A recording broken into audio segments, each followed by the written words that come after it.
Chers amis, aujourd'hui je vous emmène à Paris, dans un site que vous connaissez bien, à Montmartre précisément.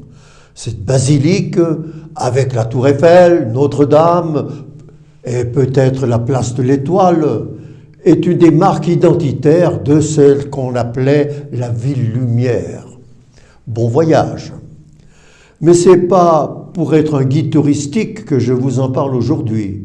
C'est parce que cette église, justement, est consacrée au Sacré-Cœur, le Sacré-Cœur qu'on célèbre ces jours. Pourquoi l'a-t-on consacré au Sacré-Cœur?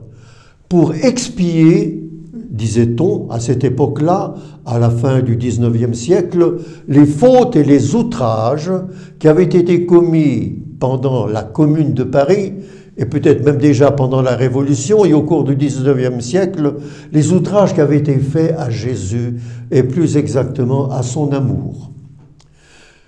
Cette dévotion n'était pas nouvelle, elle s'origine dans les visions d'une Ursuline à la fin du XVIIe siècle, Sainte Marguerite Marie, qui avait vu le Sacré-Cœur de Jésus émerger de son corps tout sanglant, souffrant parce que l'amour n'était pas suffisamment aimé.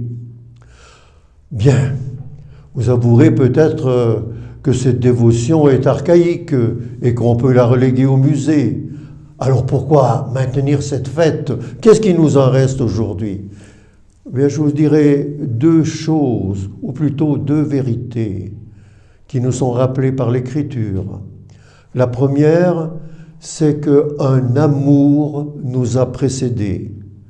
Dieu nous a aimés le premier. Et la seconde, c'est que ce même amour nous attend au terme de notre vie. Alors, entre deux, nous évoluons comme nous pouvons, souvent comme le Fils prodigue, mais avec cette conviction qu'un Père nous attend et nous ouvre ses bras et qui n'a jamais cessé de nous aimer. Au revoir.